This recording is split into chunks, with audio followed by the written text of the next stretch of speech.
For some of you, maaaring may good news na dumating sa inyo. Itong good news na to pwede maging bagong opportunity ito pagdating sa pagkakakitaan.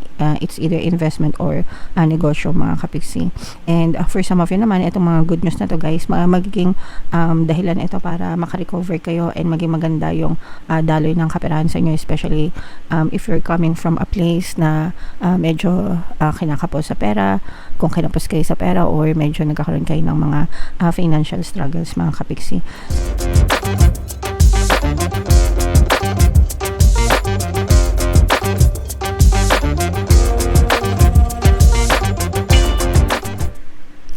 Hello guys, hello Capricorn, welcome back to Pinoy Pixie Tarot. Ang pamagat ng episode natin for tonight is full moon kapalaran para ngayong August to September para sa Capricorn, Sun, Moon, Rising Sign, and Venus. So yung ating full moon, guys, ngayong August ay sa August 9, mga kapiksi, tapos yung next na full moon naman natin ay sa September 7, guys. So ang reading na to ay para sa period na yan, mga kapiksi. And unahin muna natin, ang pamagat ng ating full moon ay Sturgeon Moon, guys. Unahin natin itong moon message para sa inyo, guys. A time for healing, mga kapiksi. So a very nice message, reminder na we should focus on our healing, mga kapiksi. Depende sa pain na meron tayo, guys, no? Pwedeng physical, emotional, mental pain, sometimes spiritual, mga kapiksi. Pero kahit ano pang klaseng pain yung pinagdadaanan nyo, guys, no, let's focus on our healing first. Give it some time, mga kapiksi. Ang healing naman ay hindi minamadali, no? It takes time, depende sa degree ng sugat natin. But yeah, give it some time, mga kapiksi. And yeah, so attune to the moon, guys. When one is healed, all are healed, mga kapiksi, no? It's time to let go of the past. Yung past natin, mga kapiksi, yun, doon nang gagaling yung mga sugat natin, di ba? So we have to learn to let go of the past, mga kapiksi, para kailangan magkaroon tayo ng acceptance, ng forgiveness, para talagang tuluyan tayong maghilom, guys. Okay? You are about to turn the corner. You need more time to heal. So again, guys, no, pagdating sa healing, iba-iba tayo ng timeline. Meron kasing iba sa atin mas malalim yung sugat, yung iba naman mas mababaw lang. Ang importante is you learn to accept yourself more and forgive yourself more, and forgive all the people na nanakit din sa inyo, mga kapiksi. Okay? And you have to think about this situation where everyone were healed, no? So imaginein mo, what if bati na kayo lahat? What if wala nang away-away? What if puro pagkakaintindihan at pagkakaunawaan na lang? Diba? So you have to think from that perception, mga kapiksi, para talagang maramdaman mo na masaya lang, wala nang pasakit, wala nang pain, diba? And sa mga kapiksi natin na naka-resonate, and if mayroon talaga kayong mga emotional healing na pinagdadaanan, guys, pwede nyo pakinggan yung ating Ho'oponopono subliminal dito sa ating channel, mga kapiksi. So ginawa ko yun para makatulong, para mapabilis ang inyong mga healing, guys. Okay?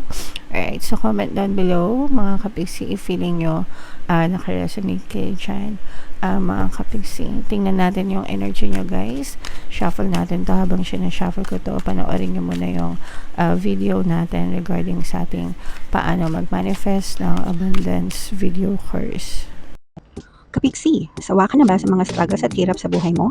Masipag ka ba at masikap sa buhay ngunit hindi ka pa rin umaasenso? Ilang beses ka na bang nag-attempt mag-negosyo at mag-invest pero palagi ka pa rin nalulugi? Sa pagkakataon na ito ay maaaring may subconscious beliefs ka na nagiging balakid sa iyong pag-unlad at pagyaman. Introducing, paano mag-manifest ng abundance video course. Dito ay matututunan mong ma-overcome ang mga balakid mo para tuluyan ka ng umunlad, umasenso, sumagana, maging matagumpay, successful at maswerte sa iyong kabuhayan, pera, trabaho, negosyo, salapi at kaperahan ng bonggang-bongga. Dali, mag-send na ng email sa pinoypixie@gmail.com at simulan na ang iyong pagyaman ngayon. Alright, so sa lahat ng gusto mag-fill ng course guys, naka-flash sa screen nyo. Una, meron tayong paano mag-manifest ng abundance video course. Meron din tayong paano mawala ang third party at magkaroon ng harmonious na relationship. And meron din tayong paano pabalikin sa ex-revised breakup. Sa mga interesado guys, mag-send lang kayo ng email sa pinaypixitaro@gmail.com. So, ito yung ating moon energy mga kapiksi. Capricorn kayo ay represent ng Queen of Pentacles sa ating spread. So, latag natin yung spread nyo guys. And by the way, sa mga naghahanap ng mga pampaswerte na lucky charms or lucky bracelet, may mga items na makikita kayo sa description box itong video mga kapiksi, tsaka sa comment section guys. So, sa mga gusto mag-check out, check out lang mga kapiksi. Ito yung mga sample na items. Aventurine ito, tsaka ito yung citrine mga kapiksi. So, check out na mga kapiksi.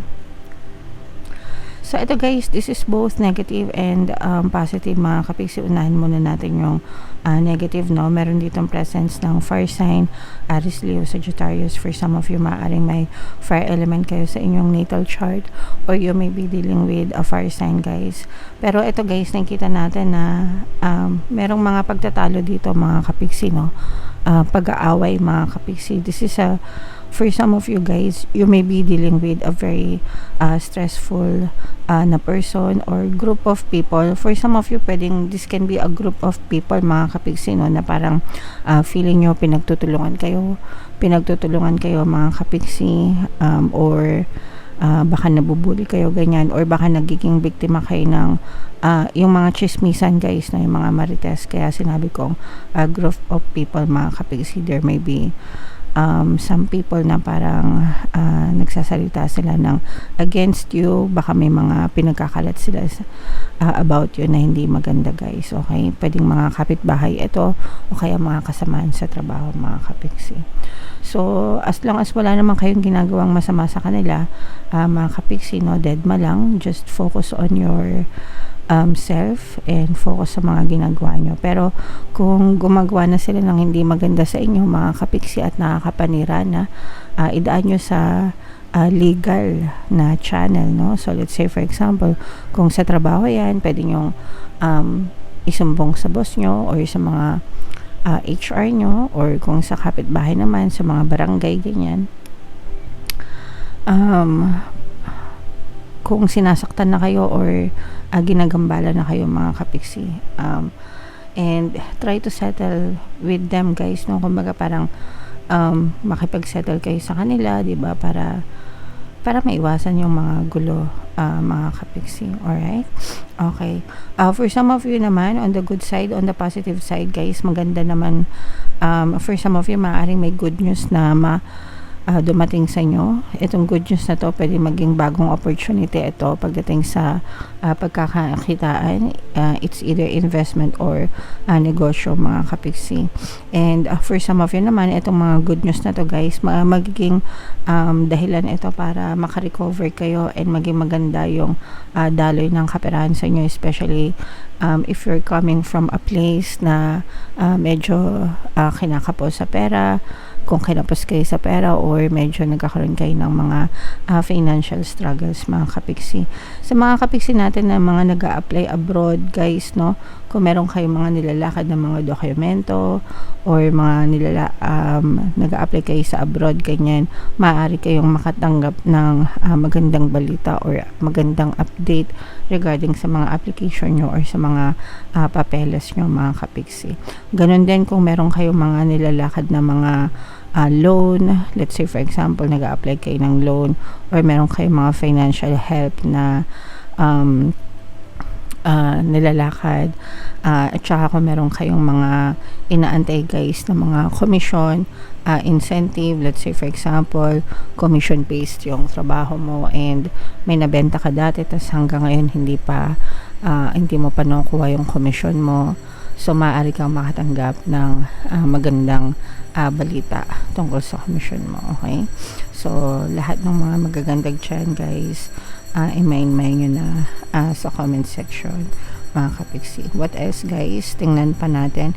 Yung iba sa inyo, guys, no, parang nag-iisip na lumipat, mag-move ng lugar, pwedeng lugar sa trabaho, mga kapiksi, nag-iisip kayo na umalis ng trabaho or lumipat ng department, ganyan, or yung iba sa inyo naman parang nag-iisip na mag-apply sa ibang company, pero parang nagdadalawang isip din kayo kasi parang yung iba sa inyo hindi pa rin ready mga kapiksi, kasi syempre 'di ba kapag nag-apply tayo ng trabaho kailangan meron kayong ipon kasi hindi kayo agad-agad makakasahod, 'di ba? So it's best na meron kayong nakatago, no, sa inyong mga savings account bago kayo mag-apply ng trabaho mga kapiksi. Alright? And for some of you naman guys, nakita natin na someone is actually thinking of you mga kapiksi, no, pagdating naman ito sa love, romantic na relationship mga kapiksi. Parang meron nag-iisip sa'yo, specific person na nag-iisip sa'yo, pwedeng secret admirer mo ito mga kapiksi, o kaya naman parang nagpapalipad ng kanyang nagpaparamdam ganyan. Parang hindi pa siya straightforward na umaamin na may gusto siya sa'yo, pero parang nagpaparamdam siya na meron siyang feeling sa inyo mga kapiksi. So one of these days maaaring mag-confess ng kanyang feeling sa iyo itong person na to. Kung kayo ay single, okay lang yan, pero kung kayo ay taken na mga kapiksi, wag nyo nang i-entertain yan guys, okay? Alright, and for some of you guys na maaaring may mga good karma din. Karma in general, no, pwedeng good, pwedeng bad, depende sa intentions nyo mga kapiksi. So good intentions, palaging good karma yung babalik sa inyo.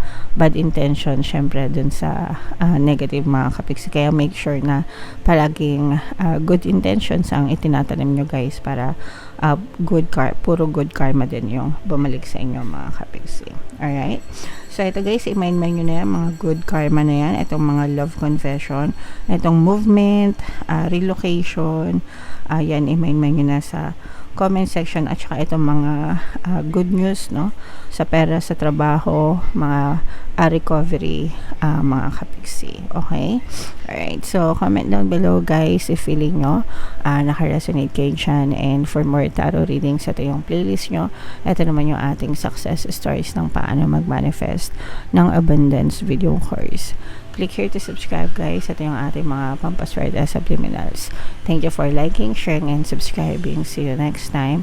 I love you all mga kapiksi. Have a nice day. Bye-bye.